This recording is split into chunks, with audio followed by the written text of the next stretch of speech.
Okay mga kababayan, Chris Yulo po at welcome back po ulit dito sa ating YouTube channel.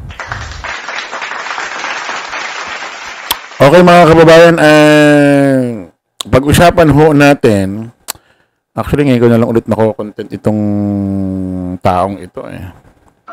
Tama ba ito? Ito si Banat Bay. Palakpakan natin si Banat Bay.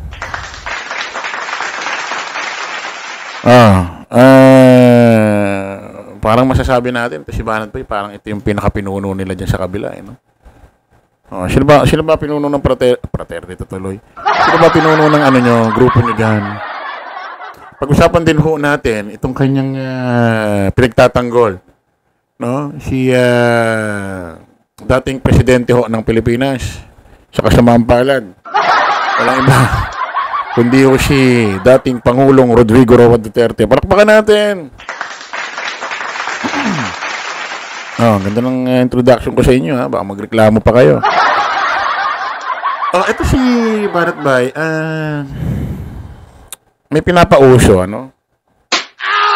Pakinggan natin mga kababayan. Kasi meron nagkwento sa akin. Ito, kinwento lang naman. Ulitin ko ha, to be clear. Kinwento sa akin to. At first, I didn't believe. Okay? Kasi that's who I am eh. Alam mo, ako po yung tipo ng taong hindi gullible, hindi basta-basta naniniwala. Pero, nung nakita ko tong interview ni si Ma'am Elizabeth at itong si VP Sara Duterte, para tuloy na confirm yung kinukwento sa akin. Di umano daw, para bagang may naglalason kay Pangulong Duterte. Through the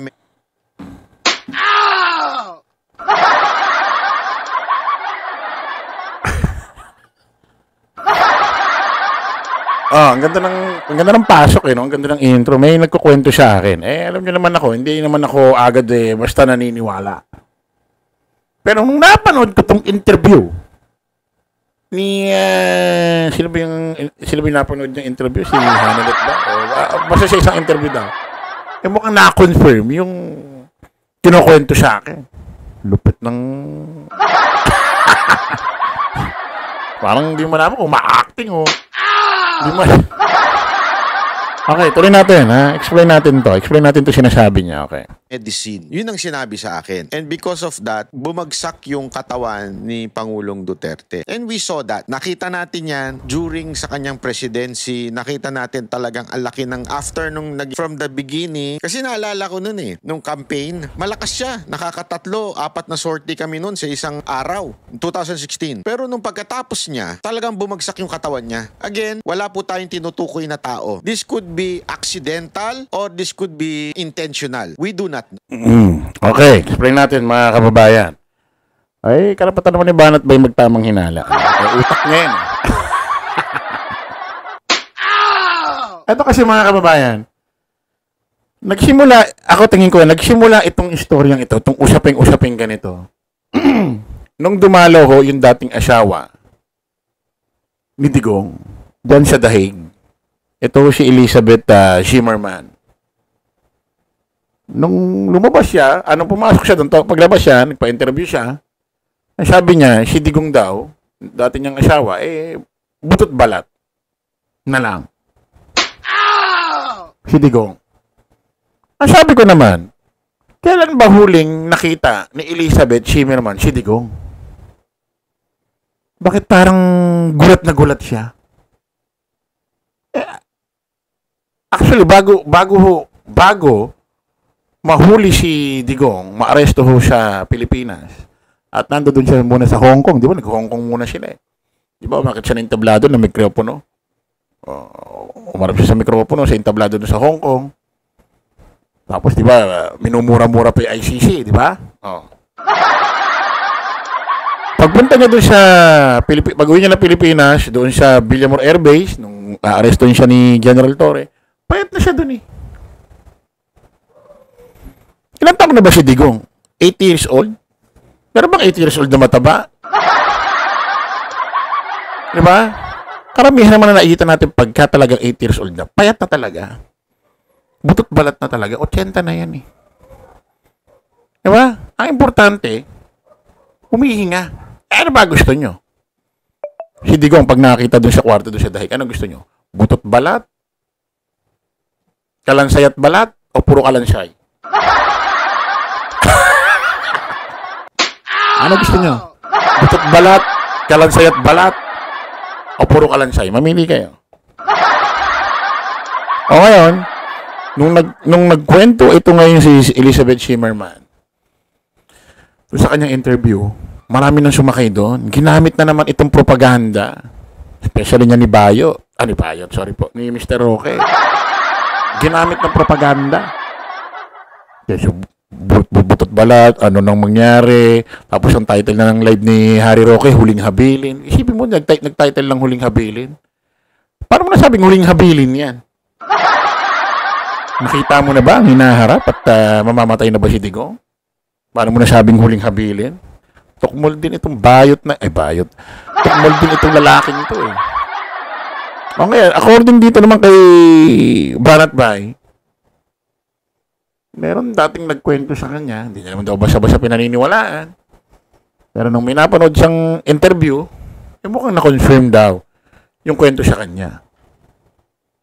Na may lumalason daw kay Tatay Digong nila. Kasi pumapayat at bumabaksak ang katawan.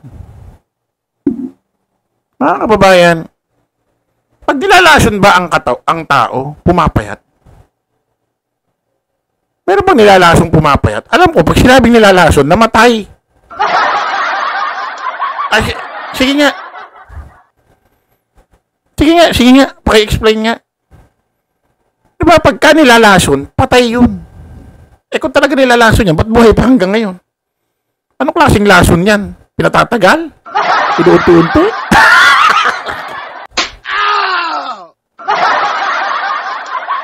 Alam nyo, dati nang payat si Digong.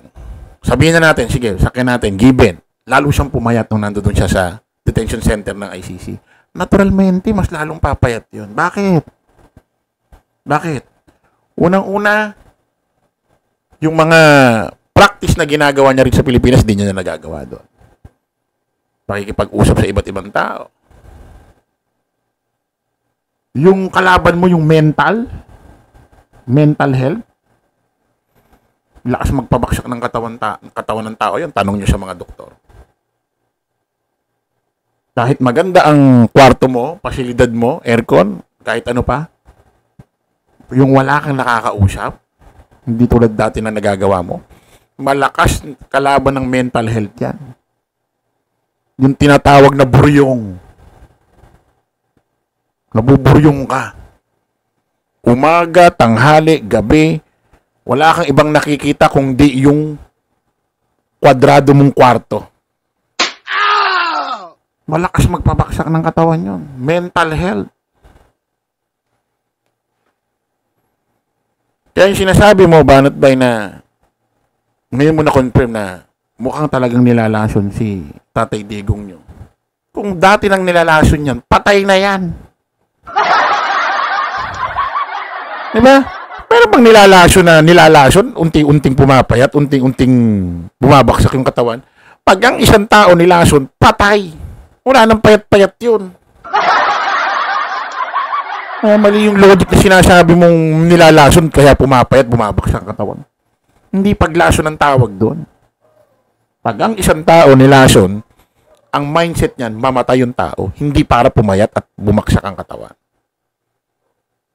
Pero ba namang manglalason? Lalasunin ko to para bumaksak ang katawan, pumayat. Pero bang ganun? Once ang isang tao nilason, ang gusto mo dyan, mamatay. Ha? At kapag yan nilason, babaksak yan, bubula yung bibig, magkaka-emergency, tatawag sa ospital, dadalhin sa ospital, ikukonfine. Walang lason na nilalason, unti-unting pumapayat, walang ganon. Walang ganon. Kaya nga nilalason mo eh. Sabi, papatayin mo, nilalason mo nga eh.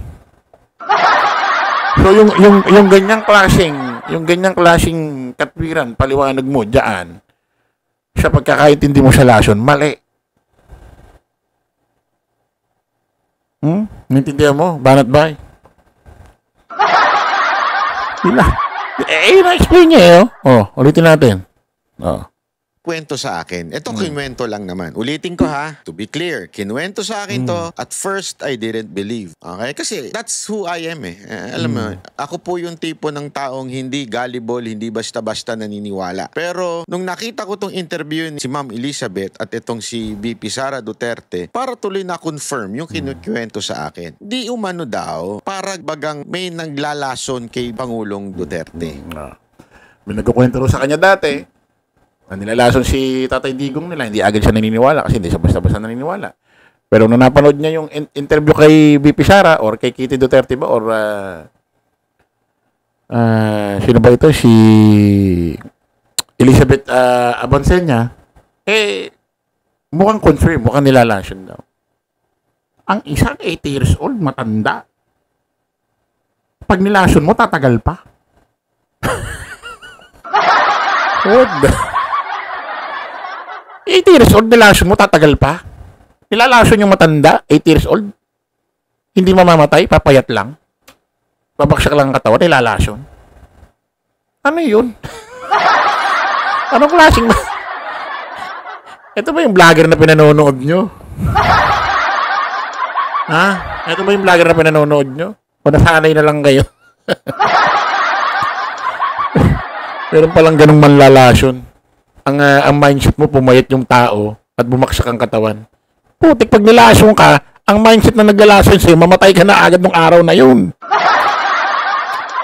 Walang wenta. Kita-kita ulit tayo mga kababayan sa panibagong live vlog. Bye-bye po.